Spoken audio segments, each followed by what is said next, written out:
नागरिकों नमस्कार। मैं प्रवीण मिश्रा आप सभी का स्वागत करता हूं और आप सभी के बीच ऐसे ही उपस्थित होते रहता हूं जिससे कि हमारे शहर में कचरा कम हो, गंदगी कम फैले और लोग सुरक्षित रहें और लोग सुखी भी रहें। तो इन सारी तरकीब के लिए ज़रूरी है कि अपने घर से निकलने वाले कचरे को आप कंट्रोल कीजिए और कंट्रोल करने के बाद जब आप इन सारी चीज़ों को एक तकनीक की तरह नॉलेज शेयर करेंगे और जानेंगे कि हम इन सारी चीज़ों को कैसे कर सकते हैं तो उसके बाद ये रिजल्ट आएगा। या देवी सर्वभूतेषु शक्ति रूपेण संस्थिता, और यही हमारी एनर्जी और हमारा मटेरियल, हम अपने मटेरियल को जब एनर्जी में कन्वर्ट करते हैं तो इस तरह का रिजल्ट आता है और आपको गुलाब का ये फूल इस तरह के गुच्छे में भी आ जाता है। और इसमें बहुत ज़्यादा ऐसी कुछ नहीं है कि हमने दिन भर इसमें कुछ प्रयास किया है, लेकिन हाँ, हमने ये प्रयास किया है जीरो लेवल से जब हम इसकी मिट्टी बनाया है हमने।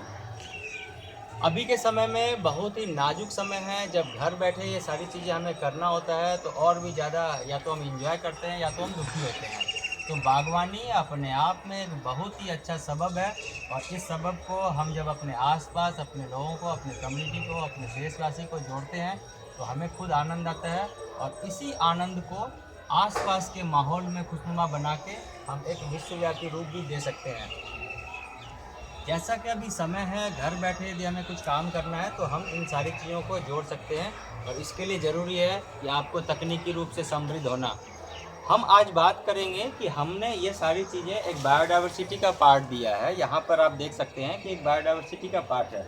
इसमें चूँकि अभी विंटर सीजन के बाद जैसे स्प्रिंग का टाइम है और अभी बसंत के टाइम में ये एक सुखी टाइम होता है खास करके बागवानी के लिए। लेकिन वसंत के टाइम में इस रिजल्ट को लेने के लिए आपकी सारी तकनीक काम करेगी जब समय रहते। तो आप ये सारी चीज़ें मान के चलिए आपको करना होगा कम से कम 90 या 120 दिन पहले। जब ये सारी चीज़ें आप करते हैं तो धीरे धीरे एक रिजल्ट की ओर आता है। अभी आप देखिए कि हमारे इसमें टमाटर भी आने लगा है और ये फ्लावरिंग के बाद अभी ये फ्रूटिंग पर ये डेवलप हो रहा है। बहुत सारे लोगों का ये क्वेश्चन होता है कि आपके घर में हो रहा है, हमारे पास क्यों नहीं हो रहा है। तो मैं उनको यही बताना चाहूँगा कि आप तकनीकी रूप से कहीं ना कहीं कुछ मिस कर रहे हैं।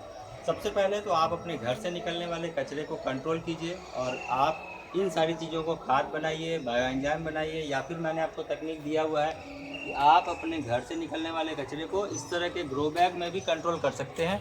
यदि ये ग्रो बैग भी नहीं है तो आप आटे की थैली में भी आप इसको कंट्रोल कर सकते हैं।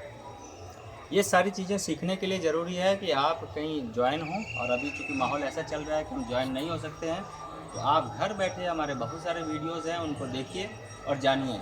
जैसे ही लॉकडाउन ख़त्म होगा हम आपके बीच पुनः उपस्थित होंगे और ये सारी चीज़ें बताएंगे। पुनः एक रेफरेंस के लिए मैं बता रहा हूँ कि जब मैं बायोडायवर्सिटी की बात करता हूँ तो ये देखिए हमने एक बायोडायवर्सिटी क्रिएट किया हुआ है कि इसमें हर कलर के फूल आपके बाग में होने चाहिए, हर तरह की चीज़ें होनी चाहिए, कीटों को खाने के लिए भी कुछ चीज़ें होनी चाहिए। और ये सारी चीज़ें इसलिए भी ज़रूरी है कि जब कीट अट्रैक्ट होगी तो आपका पॉलिनेशन भी होगा। अब मैं आपको जो एक शेयर कर रहा हूँ, ये देखिए हमने एक यहाँ पर गोभी का फसल लगाया हुआ है अपने इस ग्रो बैग में। गोभी अभी के समय में ऑफ सीजन हो गया इसका, तो ऑफ सीजन होने से हमें क्या फ़ायदा मिला ये मैं आपको शेयर कर रहा हूँ। क्योंकि ये बायोडायवर्सिटी का पार्ट है तो हमने ये एक सॉफ्ट टारगेट पौधों जो हमारे कीट हैं उनके लिए रखा है, और बाहर से जो उड़ने वाले कीट आ रहे हैं उनको ये खाने के लिए मिल गया। इस तरह के सॉफ्ट टारगेट चीज़ें जब उनको मिल जाती है तो वो इसी पर ज़्यादा अटैक करते हैं और बाकी जगह से उसका बचाव हो जाता है। जो आपका रेगुलर फसल है उनसे उसका बचाव हो जाता है। तो यदि हम ये मान के चलें कि हम किसी कीट को ना आने देंगे, हमने कोई बंदिश लगा दिया या हमने, तो ये ऐसा संभव नहीं है, क्योंकि ये कहीं से भी कभी भी आ सकते हैं और आना इनका कहीं हमें फ़ायदा देता है, कहीं हमें नुकसान भी देता है। तो हम इनका जस्ट एक मैनेजमेंट करना है और इसी मैनेजमेंट का एक पार्ट है ये बायोडायवर्सिटी। तो आज मैं इन सारी चीज़ों पर बायोडायवर्सिटी के बारे में बात कर रहा हूँ। और ये बायोडायवर्सिटी इस तरह से फ्लावर्स के साथ अट्रैक्ट होते हैं, येलो कलर का चुकी है। और ये आप देख सकते हैं कि हमने लोलो रोसो लगाया हुआ है, हमने पालक भी लगा रखा है, हमने चौलाई भी है, हमारे बीट रूट भी है, और आने वाले समय के लिए भी ये टमाटर का भी हमारा है, गुलाब का भी है। ये सारी चीज़ें मैं आपको दिखा रहा हूँ। कोलियस भी हमारा, कुछ धनिया भी है और गेंदा का भी है, मैरीगोल्ड का भी है। कुछ हर्बल पौधे, कुछ मेडिसिनल पौधे हैं, कुछ हमारे वेजिटेबल्स के हैं, कुछ हमारे और भी ऐसे ऐसे चीज़ें हैं जिससे कि अट्रैक्ट हो सके। कोई बुश है, कड़ी पत्ता है, हमारे पास मेहंदी का भी है। तो ये सारी चीज़ें अट्रैक्ट करता है अपने आप में कि ये कीट पतंग और बाकी चीज़ें आती रहे। हमें मैनेजमेंट करना होता है सिर्फ मित्र कीट और शत्रु कीट का। तो जैसे जैसे ये सारी चीज़ें हमारे बीच आती रहेगी तो इसका एक मैनेजमेंट होता रहेगा।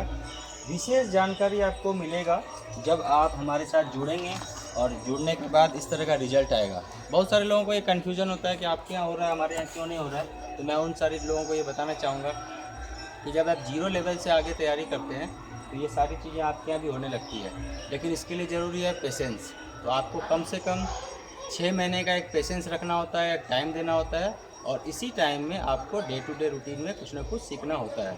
तो आइए जुड़िए, और आप विशेष जानकारी के लिए हमारे वर्कशॉप में भी रुक कर सकते हैं, जहां हम आपको बताते हैं। और एक ये नॉलेज शेयरिंग का है, लाइफ टाइम सपोर्ट है, और अपने घर से निकलने वाले कचरे को हम कंट्रोल कर सकते हैं, और हम आसपास इस तरह का माहौल क्रिएट कर सकते हैं जिससे कोई दुखी ना हो, कोई भयभीत ना हो, और आने वाले समय में हम किसी भी इस तरह के इम्पैक्ट के लिए तैयार रहें कि हम अपने इंटरनल बॉडी को भी मजबूत कर लें इस एक्सटर्नल पॉल्यूशन के मुकाबले।